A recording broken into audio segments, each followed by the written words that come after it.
And you really have to know what you're doing. You really have to know what you're looking for. You have to know the difference between a corrected landed blow in the strike zone, which is the top of the head to the belly button, to the beginning, the front of the body.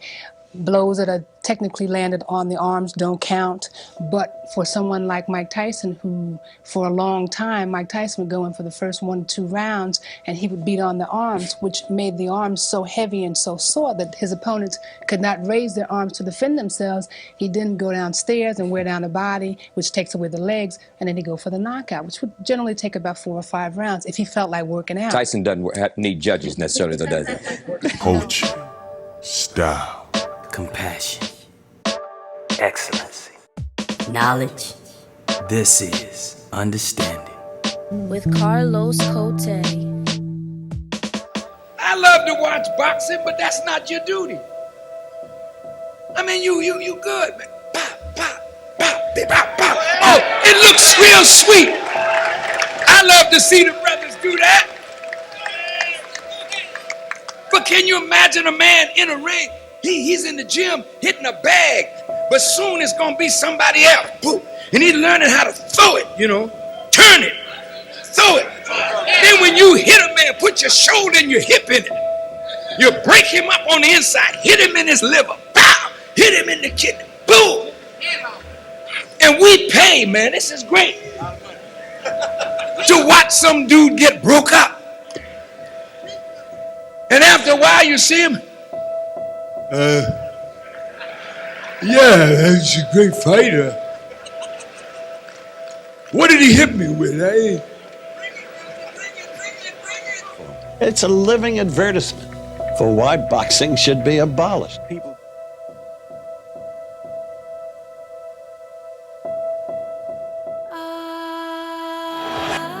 What did I say? I forgot. Right, you told me you were concussed early in that fight. Yeah. I think I got a concussion. I know I do. Without a doubt. Boxing. Some have disdain, while many love it. Boxing is a shelter for crooks and for cheaters. But boxing brings excitement. It brings knockouts. However, it is a dangerous game. A very dangerous game that leaves a deleterious effect on most of its participants. Boxing has no official overall union like other professional sports. It's the only sport where the players are allowed to duck their opposition. Aaron was so good in that weight class. Ray moved up. Ray Leonard moved up to get away from Aaron Pryor. No, boxing is the only sport where the players have to pay for the championship. This is a brutal sport. This is not a gentleman's sport. I keep saying this is not a gentleman's sport. We don't ask to hit each other in the face. And you can ask any doctor around the world and he'll tell you the head is not meant to be hit. Anybody can go. But this is the only sport where you can kill a man and get paid for it at the same time. It's legal. So why not use my right to do so? Boxing is the only professional sport where the champion is allowed to cherry pick his opponent. Yet and still, it's still a dangerous game. However, what needs to be ascertained is what kind of game? But what kind of sport is it? Can it be? What kind of sport is it? Where a guy goes in a ring and gets his jaw broke. Watch your handling. Watch your handling. What kind of sport is this? When a guy gets into a damn car in your country and go around a damn track and hit a pole and he burn up. What kind of sport is that? And a bunch of fools go to watch it. While I was backstage, a couple of these guys, they called me glass chins. I had a glass jaw or something. I heard something. I was watching. That was a different show you were getting back there. They had it same show. Isn't there at least one dude up in your brain who says, uh-oh? I mean, like you're down. Now, it seems to me that there should be one cat who said, hey. Stay down? Now, the first thing come in my mind, retaliate at him, go back to work, Yeah, go get him, because after all, you might get a good shot in and on him, you know what I mean? So therefore, that's why you went in working, Well, when he hit you again after you thought that, did anybody say, wrong? The thing that people have been saying about you was Frazier never realized what a beating he had taken from Ali, and that's why. Well, the way I feel about it, I'm not going to give anybody credit, Boxing is not dangerous. Boxing is dangerous. No, it's not. And he said, lie, boxing is not dangerous. Really? You can say that? I can say that. Boxing done had some good fights. Poison Jones versus Beretta was a very entertaining fight. And then you had, I'm trying to think, Kevin Kelly and Nassim Hamed. Whew. And Sean Porter and Keith Thurman, which was on free TV. That was a great one. Anything with Johnny Tapia. Ali versus Frazier 1. People need to understand the dynamics of that fight. I think it was like 2 or 3 people died at that fight. That's how exciting it was.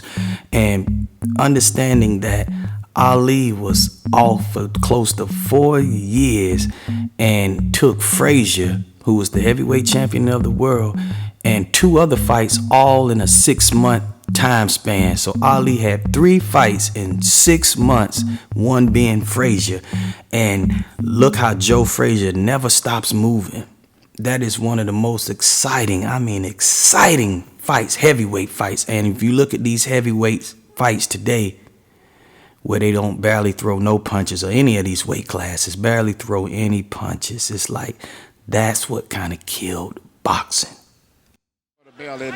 Even though he's winning the fight, it's not to me that overly impressive. When he's comparing himself as being greater than Sugar Ray Leonard and the Tommy Hearns, there's no way in the world those fighters would have been able to hit a man as easy as he's hitting Baldomir, and they wouldn't have sat down and tried to get him out of there with some good combinations instead of landing 1 or 2 punches and taking off, getting the computer points, so to say. Emmanuel, it's not just Leonard and Hearns. He's been quoted comparing himself favorably to Sugar Ray Robinson. Oh my God, I know he didn't do that.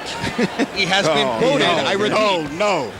Well, you know, Robinson, who started his career as a lightweight, was knocking out middleweights with 1 punch.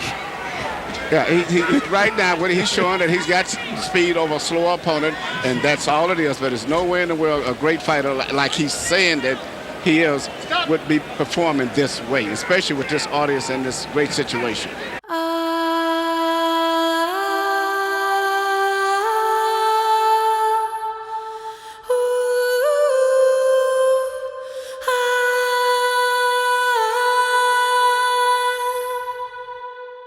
The only man ever to win 3 world boxing titles. Hey, is that right? 3 world titles at the same time? All-time boxing great, Henry Armstrong.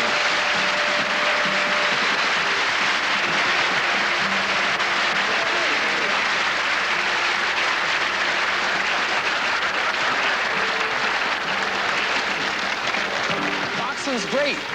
Former light heavyweight champion of the world and almost the heavyweight champion of the world, Billy Conn. I saw you for 12 rounds and Joe Louis was whipped. Only one thing happened, you got hit. But I tell you something, I'm glad that I didn't come along in your day. You're right. What you mean, you're right?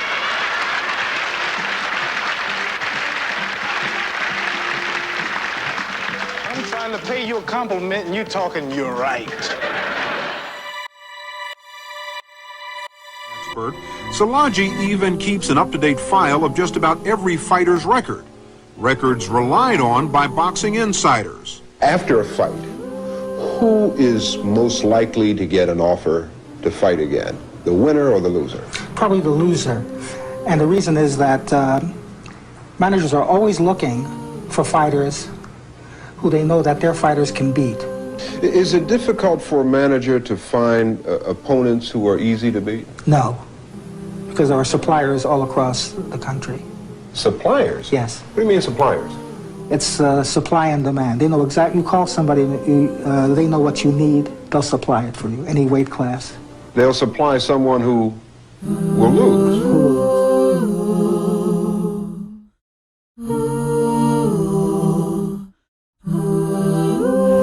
I used to talk boxing with Bella all the time. I mean, all the time. His erudition of boxing was so grandeur. There's another cat named Kurt Wise, I think, was sharp like that. But Bella, I used to talk boxing with him all the time, and until he made his transition, which was like the dates is a little nebulous to me. but I think it was like 2011 or 2012, 2010, somewhere around that time.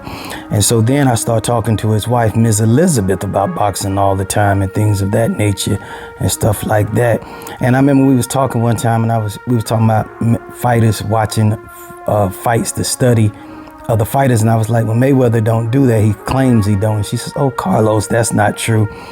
Whoever Mayweather's finna get ready to fight, Al Heyman or Leonard Ellerbe, will order all these fights of the opponent that he's about to fight.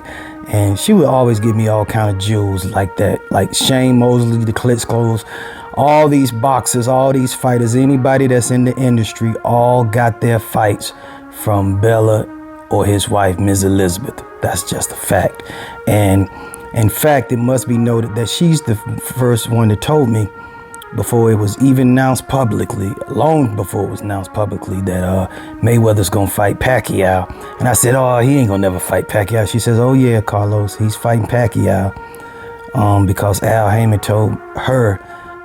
she said Al Heyman told me that he's making Mayweather fight Pacquiao. So step into her hallway and the recordings are entirely different. All of these are professional fights. They're all boxing matches. Elizabeth's husband, Bela Szilagyi, was a professional musician with a passion for the ring.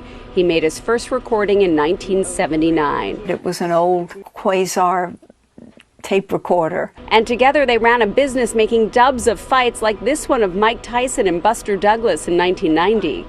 See the jab followed by the right hand? Networks and boxing promoters and fighters themselves and trainers were all interested in getting hold of tapes of particular fights. Bela didn't just record the fights, he reviewed them in detail. This is Judah's first defense against a sub who rarely threw a punch back, and he kept a catalog of every boxer. To him, boxing wasn't so different from playing the piano. The timing, the excitement, the feeling of being on stage, and feeling the crowd. I'm sure the fighters feel that excitement too. Bela died in 2012, but the recordings didn't end there. Elizabeth continues the tradition, opting for DVDs now. But 6 months ago, Elizabeth actively began looking for a new home for this collection. Its final round has come, at least for this apartment. I have to get on with my life, and there's a time for everything. This time is up. She hopes a library or museum will want the collection, a wallop of 8,000 VHS tapes and 5,000 DVDs. You know, these modern boxers today, not all of them, but most of them, they're so emotional, so weak. And that's why they're so easy to be manipulated. You know, they'll hate you because you think somebody will beat them. Think about that. Because you think that they'll get beat by somebody, they'll hate you. They really have attachment to the thoughts of others, which is really crazy. So you'll have these weak, soft-ass journalists. They'll take advantage of these weak boxers of the day by just telling them you're great, you're the best I've ever seen, and they fall for the shit. It's only in boxing where an athlete will ask the fans, do you box? Do you do this? Only in boxing. But you don't know boxing, Larry. You just see boxing. Well, George, I know I wasn't the heavyweight champion of the world like you, but I think I've watched a lot of boxing.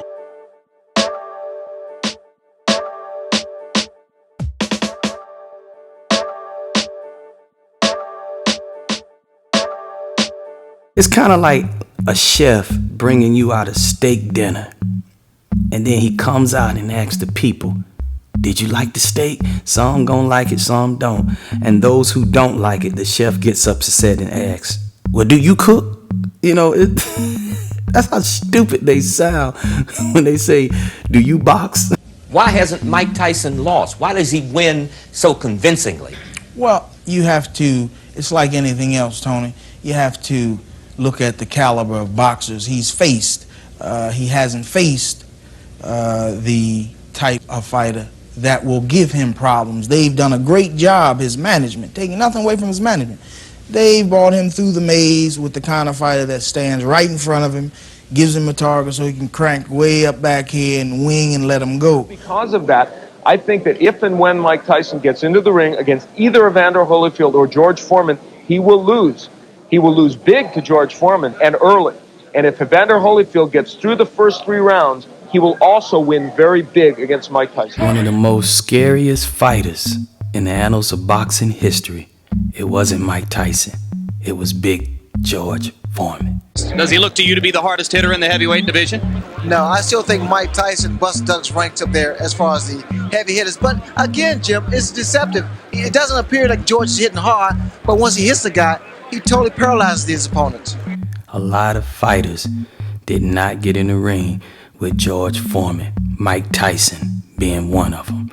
And you have to understand that Don King used to be over George Foreman and he was over Mike Tyson. So you have to ask yourself the question, why Don King would not put Mike Tyson in the ring with George Foreman.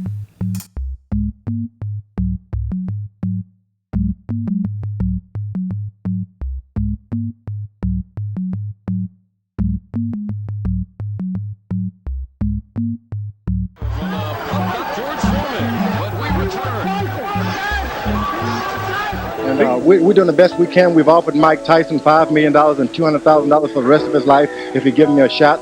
And I'm also willing to step in as a replacement with Bruno for Mike Tyson in England. I'd like to state this to Mike Tyson, that we're serious. This man is the highest knockout percentage of any heavyweight champion. We will offer you, if you get into the ring with George Foreman, tax-free $500,000 a year for the rest of your life, or $5 million. People are talking about George Foreman. I say he's the most devastating puncher. He'll do to Mike Tyson what he did to Joe Frazier. Like a good wine, he's getting better with time. Until it happens, are you too big in your mind? Are you too big for the undisputed heavyweight champion of the world, Mike Tyson? Yeah, that's right. I would probably knock him out a little quicker because he wouldn't back away like Jerry Cooney do. Same thing that happened to Jerry Cooney tonight. My best friend, I love him, would definitely happen to Mike Tyson. I like him a lot too. All he knows is throwing punches. I told you before, Mike Tyson can't whip me because that's all he knows, throwing punches. I want this Mike Tyson. I will assure you I'll do it in the same fashion, 1 or 2 rounds. I guarantee. In the early 90s, George Foreman was the most popular boxer in the world. He had his own television show. George, you haven't been to the gym in weeks. Look at you. You are 40. Don't start that nasty 40 business. And he even ran for president. The other presidential candidates are reacting to the announcement with mixed emotions. The results of a popularity poll are already tallied, and it looks like Foreman has a comfortable lead over the other candidates. George Foreman never ceases to amaze us, so it only seems appropriate that today's topic is boxers who return to the ring after a long layoff and then decide to run for president. Just jiving. He didn't run for president. It was just all a publicity campaign. But George Foreman was the most famous fighter in the world. There are now officially 2 heavyweight champions out there. Will you fight either one? I would prefer the one in England because he haven't turned me down yet. I mean, he did not make a verbal agreement with me and back out. So, what's his name? Lennox Lewis. I really would like him. Lennox Lewis. Forget Riddick Bowe. He's on some kind of trip. And he's not a baby boomer. He's like, he's one of those kids that need a spanking. And you want to give the spanking to Lennox Lewis, however. Yeah, I would prefer Lennox Lewis. He's tall, and I think he's a bit more braver than the Riddick Bowe Kemp. Now, I'm not going to say Riddick Bowe is not brave, but his manager's kind of scared of this old guy. I'm 45 years old, and I got those young fellas scared of me. That's strange. So you old people, senior citizens out there, don't be scared of those gang members. The reason they group up and try to rob you, they scared of you because you're older than they are.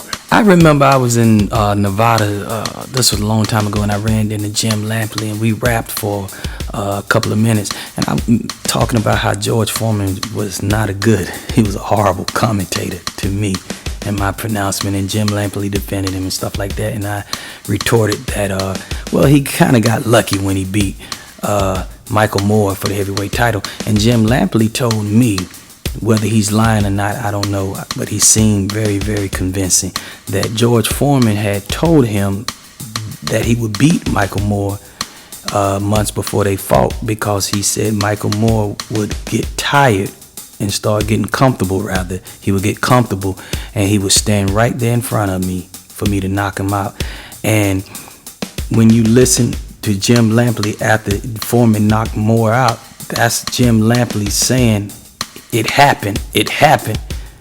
because he's saying it happened the way George Foreman had told him it would happen. You've been heckling me ever since I came in here. Ever since I know who you are. Now I know who you are. I'm from Louisville, Kentucky. And there we had a farm. On that farm we had a donkey. I would always mistreat that donkey. I would hit that donkey with sticks and stones and rocks. And one day I hit that donkey with a 2x4 and knocked him out. And my grandmother said, Cassius, you treat that poor donkey so bad, one day he's going to come back and haunt you. Ladies and gentlemen, that ass is into the night. And Holyfield, he had got on steroids too. Oh, really? Yeah, I'd asked him about that. He denied it. I interviewed Holyfield. Yeah, he got on steroids. I mean, he looks like he was on steroids. I mean, he was massive. He was on steroids. The stuff that Mike Tyson had taken. Oh, really? Yeah, because Mike Tyson had took steroids to get pumped all up the way he was. Yeah. Yeah.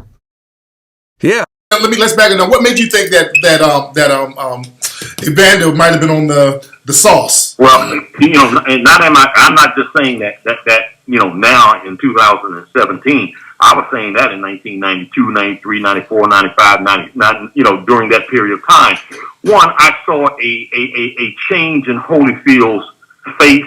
I saw a change in his back, and it wasn't just pumping iron. He had the balding, he had all of the symptoms of someone on steroids. Well, again, keep in mind, man, I was coming through the ranks, and I had embraced Marion Barry to run for mayor, on stage with him, helping him, to come back from the politically dead. I'm on stage with Louis Farrakhan. So, man, I'm getting some real serious criticism. So anything I say, they try to take and twist every way that they could. I was clearly persona non grata because I didn't give a damn about any of them, Yes. And then, both for the South African.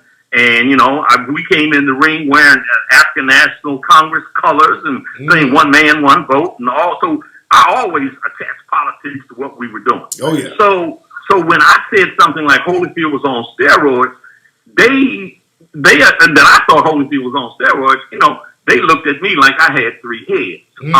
But I am absolutely convinced with everything that has gone on, how Holyfield would recover from some beatings and come back. Yeah. He just had all of the physical manifestations and then had some heart issues that go hand in hand with those that use steroids. I guess he would still deny it to this day, and I'm absolutely convinced that he partook in steroids early on. Oh, wow.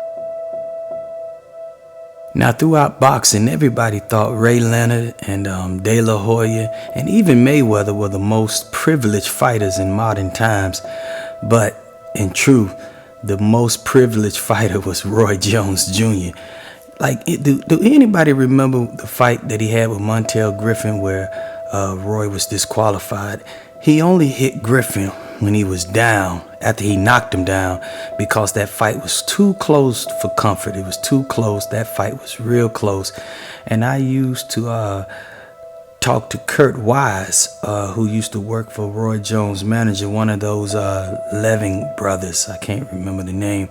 And his job, not just with Roy, but with other fighters, but particularly with Roy, in Roy's earlier days, was to find fighters who were slow and didn't hit hard, for Roy to fight. And people in the boxing industry knew that Roy Jones had a glass jaw in his earlier career. Wow, Roy Jones, Ray Leonard and I were kicking it in Oakland, California in the 1988 Olympic trials. We were in Oakland and they moved off to Concord for the finals. And Ray was telling me he's going to try to give $500,000, eventually $1 million to Roy Jones to sign. He was going to sign Roy Jones.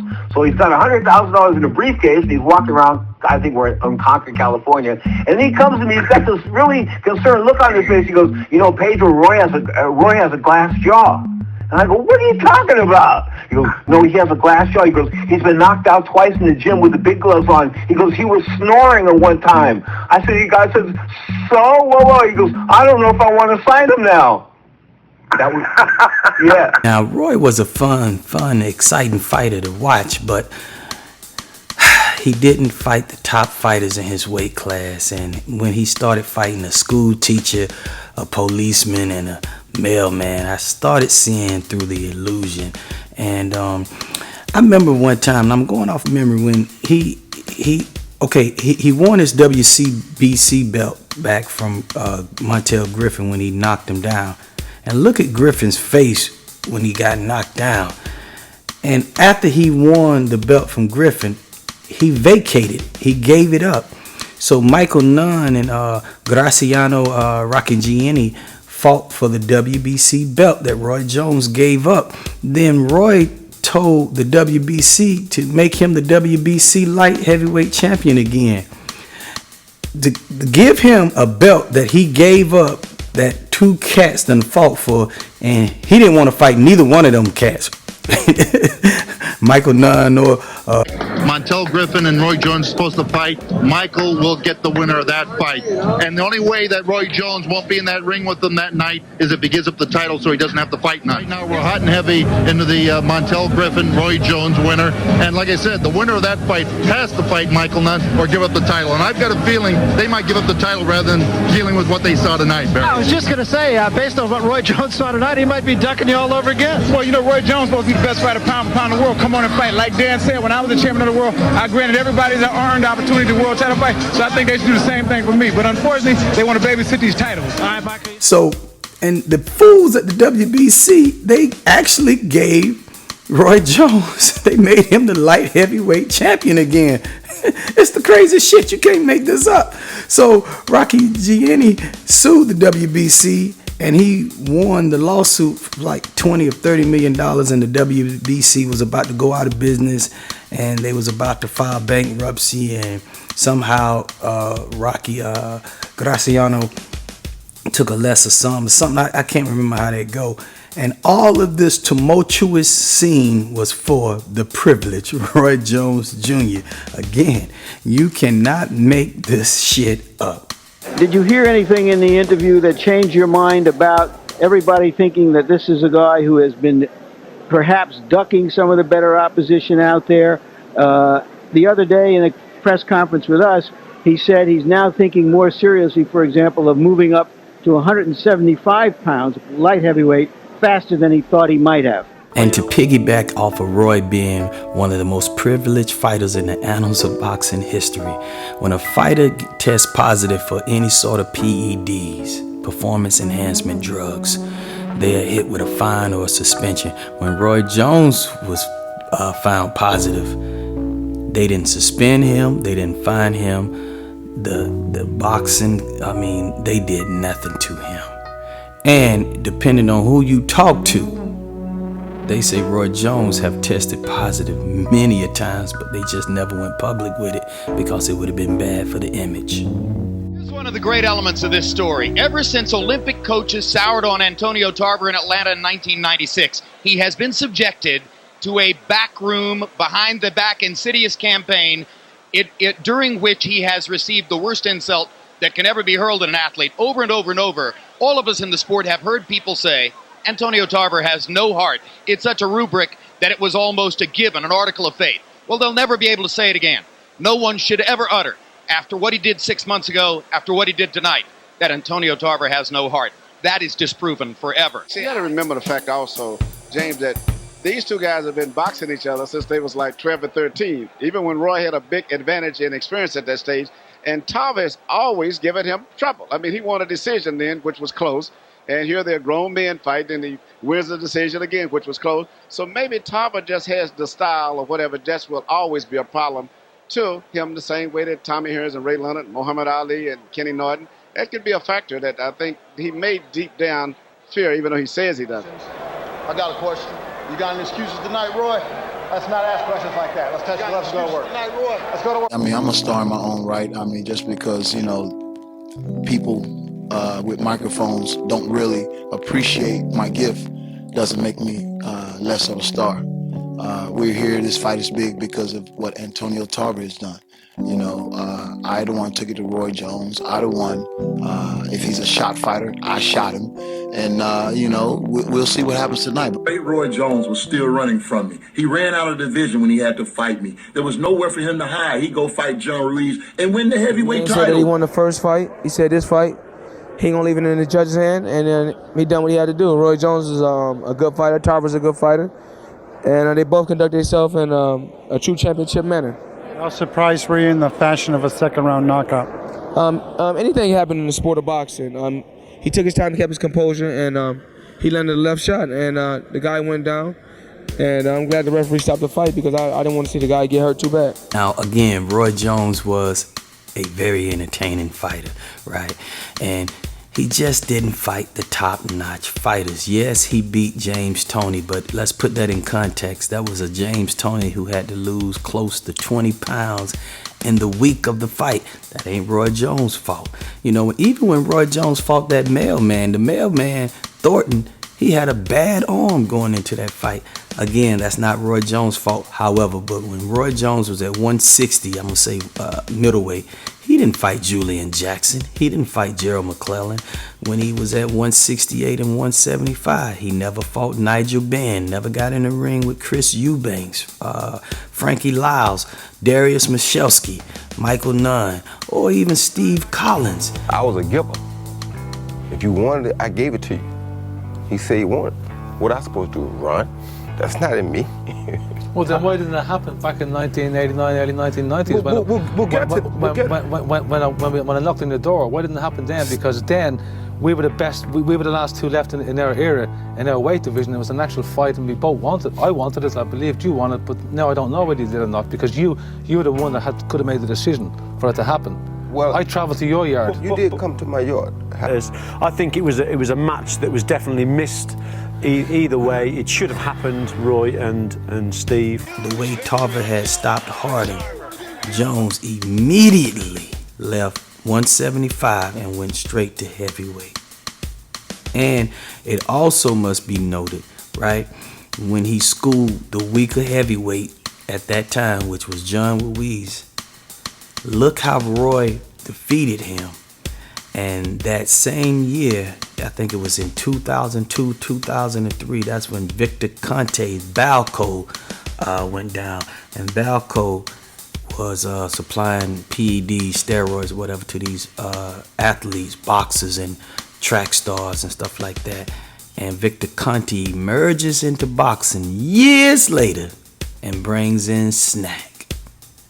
You cannot make this shit up.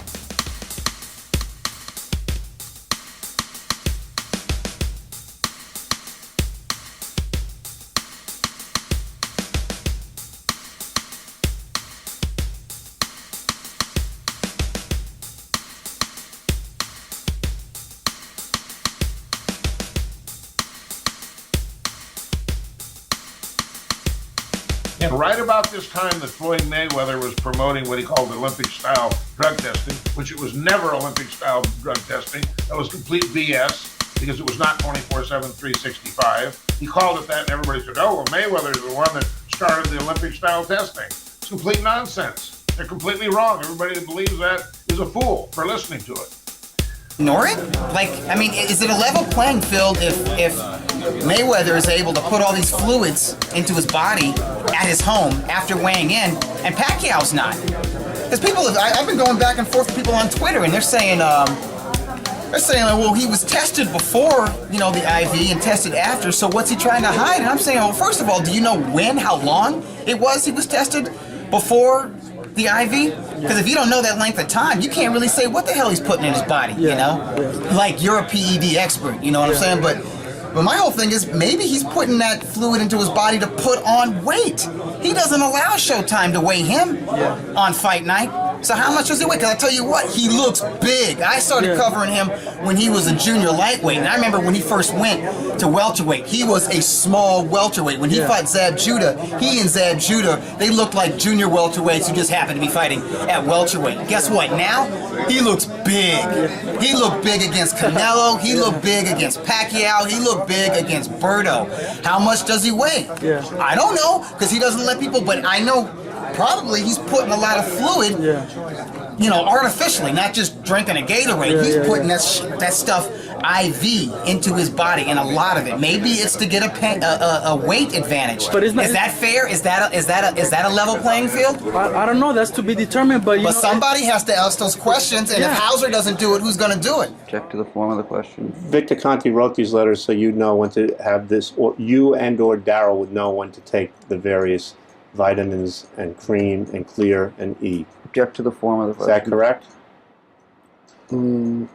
That should be correct, yes. Okay. So then you're supposed to take the cream on July 27th, according to this. Object to the form of the question. You can answer. I believe yes. All right. Do you recall if you took the cream on July 27th, 2003? I can't recall that. Okay. Well, if you were supposed to take the cream, well, it's the cream or the clear? I'm sorry. Object to the form of the question. I have no idea where you are right now. And if I'm confused. Is it clear? Or, you said you got three things from Victor Conti. The liquid, the EPO, and a third. I get confused on what are we calling it, the clear? Although I'm not supposed to be helping you, the liquid is the clear, the C is the cream, the EPO, okay. E is the EPO. Okay. Just to get out of here. Thank you. Okay.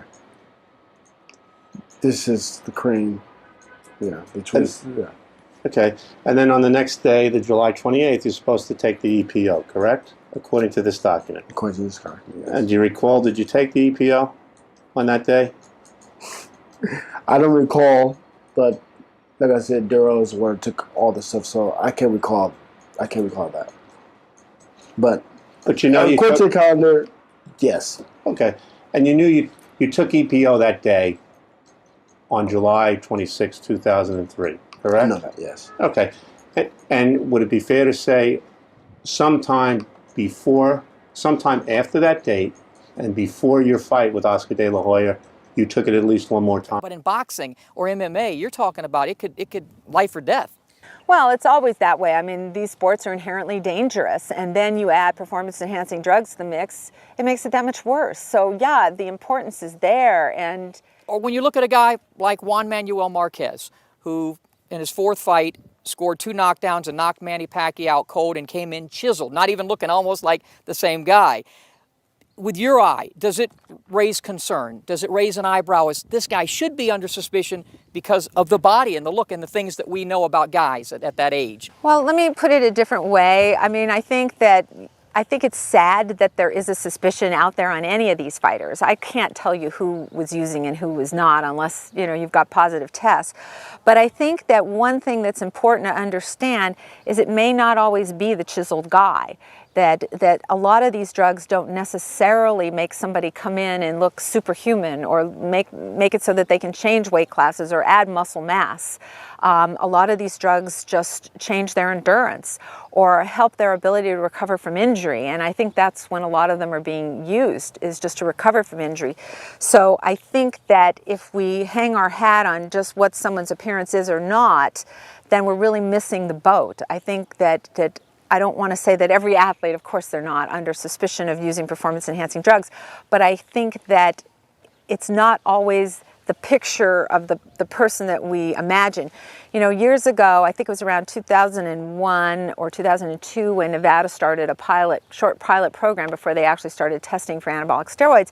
And the commission really debated doing it. And the reason why they debated doing it was they said, well, it's only the heavyweights that are going to use these drugs, or it's only the big muscle guys that we see are using these drugs.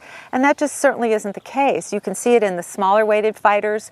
You can see it in the fighters that don't have a lot of muscle mass. They're maybe using diuretics to lose weight, which is another problem. Or they're using the diuretics to mask anabolic steroids. And so it may not be somebody that looks like this fit, muscular person. Sure, a lot of these drugs can make you look better, but a lot of them just change your endurance level. And I think the athletes themselves, which are really intelligent individuals, which don't get enough credit. You know, I remember when I started in boxing, and I used to talk to fighters at the weigh-in, and they would write down on their sheet, you know, what they should be and not taking. They'll write down aspirin or Motrin. And I'd sit there and I'd say, why are you taking aspirin before your fight? And they go, well, I hurt my shoulder, I hurt this. And I said, don't you know that if you're in a fight and you get cut, or you get a bloody nose, or you start to get a swollen eye, it's going to be 10 times as worse because you've been taking aspirin. And they didn't know that. And I remember the trainer used to come over and say, don't talk to my fighter about that. It's going to make them nervous and they're going to think about it during the fight and blah, blah, blah. And I was like, but he's the one that needs to know. It's his life. And so I think in the end, that's what I hope VADA will be more of, is a way to educate the athletes so that they can have a resource to learn about this in an easy way that's applicable to their sport. You know, when you hear these modern boxers talk about how they're much better than the boxers of yesteryears, you know, it's kind of just, you're hearing an unbalanced ego talking. You know, of course they are much better, because they have so many PEDs to choose from to enhance their strength, to enhance their speed, to help them recover faster. On the other hand, if he does in fact move toward a fight with Joel Casamayor, Casamayor is a southpaw with power. That's a very good fight, a very interesting fight. And I think Casamayor would be a great test for Floyd Mayweather at this point in his career. Almost certainly the best one available at 130. Don't rule out Robert Garcia. He's an honest fighter too. Well, fight fighters who can fight back on his level. Next time, soon, eventually. He loudly challenged the bigger Winky Wright, then quietly folded when he was called on the bluff. He proclaims he'll fight anyone. Then he suffers a little amnesia that he rejected the very tough, rugged Antonio Margarito. But he does speak truth when he says that he is the truth as a fighter. He is an exceptional fighter. And tonight, he's fighting another long shot. He dunked Paul Williams. So give me another fighter. Well, I would have liked to see Paul Williams. I wanted to see welterweight Paul Williams against you, but you can't have it all. Okay, you can't have it all. All right? It could have happened, but it didn't. And I like Paul Williams. Champ, or you think that the critics are right and he's ducking and dodging all the real fighters, or what? Well, listen, is he a great champion? Yes. Do you think he ducked fighters? Do you think it's fighters he should have fought? You think he should have fought Paul Williams when he had a chance to fight Paul Williams? It shouldn't take this long for him to fight Pacquiao.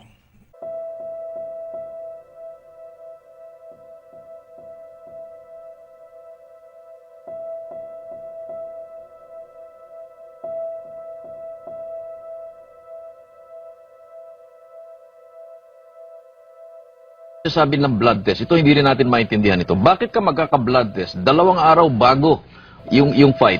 Tapos may kaya dito sa Manila naging balita, baka hindi matuloy yung fight dahil nag-i-insist ang Nevada Commission na kailangan maipasa yung test niya kung hindi nila ibibigay yung permit o recognition yung fight. Ano nang ba nangyari doon? Ganito kasi yun, 1 month before the fight, minadali nila akong magpa-medical, requirement daw ng Nevada Athletic Commission. So, dahil kailangan daw ng Nevada Athletic Commission na makuha yung yung requirement sa yung medical. So, nagpa-medical ako 1 month before the fight. So, lahat kumpleto. Pati blood test noon? O, pati blood test, kinunan ako ng dugo. Okay. Tapos, yun, wala na. Inside na ako, training na hanggang sa fight. Ngayon, siguro, nagre-reduce na ako eh. Bukas timbangan 2 days before the fight na lang. Bukas timbangan na hindi na ako kumain, hindi na ako nag-uminom ng tubig dahil sakto lang yung timbang ko. Yeah. Ngayon, biglang tumawag yung commission na kailangan daw ko na alisan ako ng dugo para sa medical. Sabi ko, tapos na yun Galit nag-react yung kampo ko, si Coach Freddy, yung trainer ko, pati yung manager ko si Shelley. Nag-react, bakit kukunan ako ng dugo na tapos na. Ang sabi ng doktor daw ng namin, nawala daw yung record ko. Nawala? Nawala yung record ko.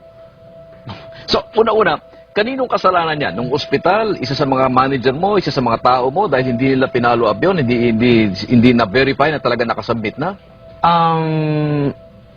Yun nga bakit walang record yung Nevada Athletic Commission na inapuran nila ako nung 1 month before the fight dahil kailangan na nila ng record, medical record.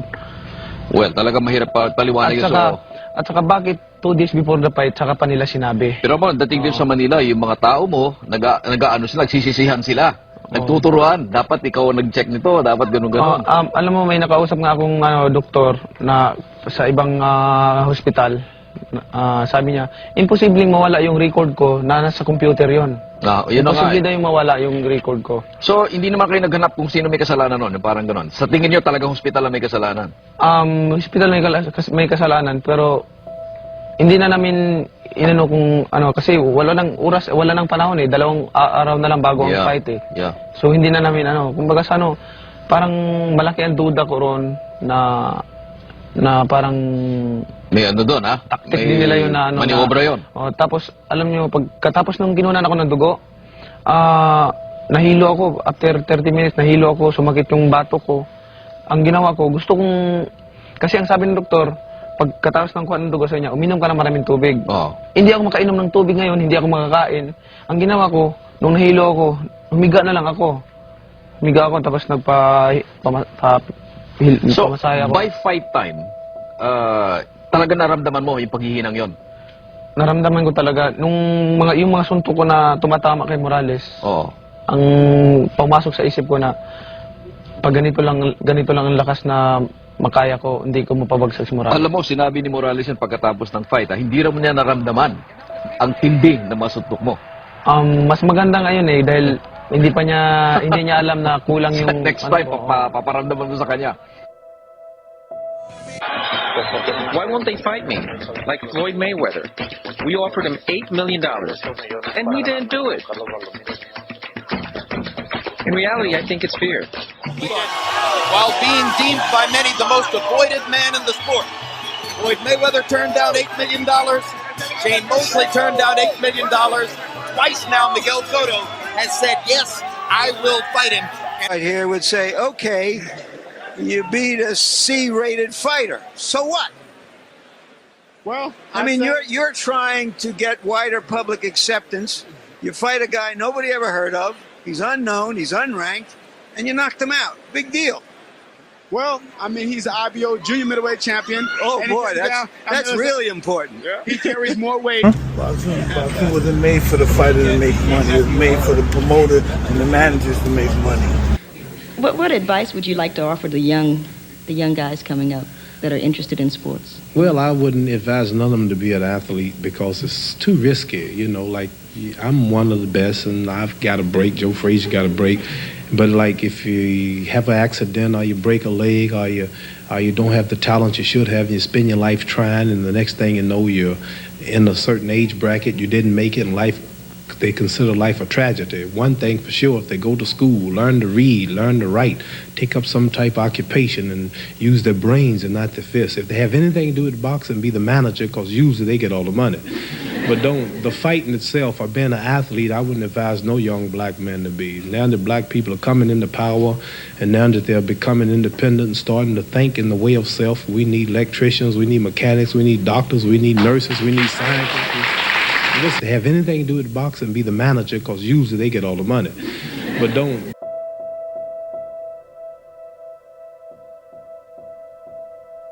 So, okay, so with that, so modern promoters and rock, they were just, was there such thing as Al Heyman back in '84? Yeah. And Al Heyman got or was he small potatoes?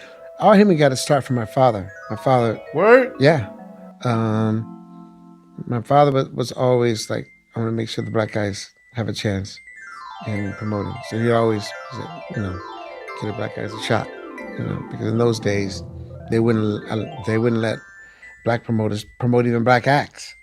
And you still have that problem today. Yeah. Right? Yeah, you do. I mean, Don King never did anything any worse than Bob Arum, than the Duke family, or any of the other power brokers in boxing. They resented him and they vilified him because he was a black man when he was doing no more or no less than what some of these other folks were doing. Absolutely. Now, getting back to Holyfield, and the reason what made me think about that is coming back to Holyfield. Holyfield made a whole rack of money, man. But man, however much money you make, when you go out and buy a 54-room house that have a 60,000 square feet and all that, and the upkeep that it takes for all that, that's one thing. I'm sure he didn't manage his money well. The other thing is Holyfield didn't get all the money that he was supposed to get. They criticized and complained about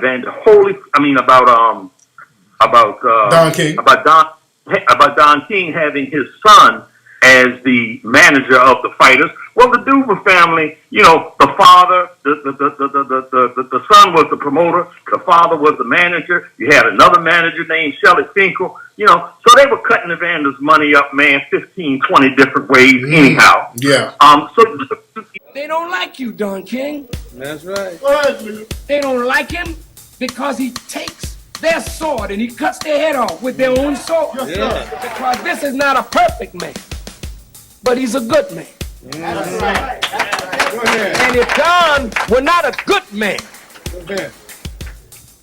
Holmes would not be a multimillionaire today. That's right. And many of his fighters have become multimillionaires. Don King. Say what you will about Don King, but when Don King was on the scene, the best fought the best. He made the fights happen. But since the abeyance of Don King, boxing has dwindled due to these fighters ducking fighters, hiding behind the terminology that is business. But if Don King was on the scene, he would make these fights happen. Thank you. I'd like to thank Don King, the greatest promoter in the world, for believing in this fight and for believing in me. All right, thank you. The Beast always want to beat that drum that Don King robbed fighters, but the reality to that fallacious tale is that in the 70s, 80s, 90s, and 2000s, fighters made way more money with Don King than they had made with any other promoter. That is a fact. Don King. Great man. Why does he get rapped so much? Because he's successful. He's good as he does, and he's been a great influence in my life. He's been a confidence builder, and he's sure of himself, and he believes he's the best, and he wants what everyone else wants. He wants the most of everything that this country has to give him. Do you think he ever, as people said about others, robbed from you? I don't believe he ever robbed from me. And if you come back, he'll continue to promote your fights, right? Yeah, I would like him to promote my fights. Is he the best promoter? By far. And that's why he has problems. Jealousy? Sure. He's not no loser. You could tell your success by your adversaries. They're not after no loser. They're not beating up on him and trying to put him in prison because he's a loser, I'm sure. In 1984, Mike Tyson had 2 contracts, one with Jim Jacobs and one with Bill Caton. Instead of the usual 10%, Bill Caton was getting 33%. It was Don King later on who came to mitigate the mistakes of a young Mike Tyson, and Tyson went with King to start making some real money. When Don King got on top of the boxing game, that's when his detractors started crying that boxing is corrupt. Boxing has always been corrupt and filled with gangsters and murderers such as Frank Carbo. Frank Carbo, who had his hands on Sonny Liston and other fighters. Frank Carbo, who was the hitman for the notorious gang Murder Inc. Frank Carbo, who was reportedly killed many people, including Bugsy Siegel, at the command of Meyer Lansky. You never hear about these kind of gangsters in boxing. You never hear about the gangsters such as Bernard Glickman, who had his hands on Ernie Terrell and others. Bernie Glickman went to see Herbert Muhammad Ali's manager. I think he posed a threat. Herbert, if Ali wins the fight, you're going to end up in a cement box in Lake Michigan. All Herbert Muhammad had to do was, his henchmen would come over and they beat the hell out of Bernie Glickman. He went to the hospital, beaten within an inch of his life. From the hospital, he went directly to the loony bin, to the mental institution, where he eventually lost his life. He never saw the light of day again. That's why I got the fight with Muhammad Ali.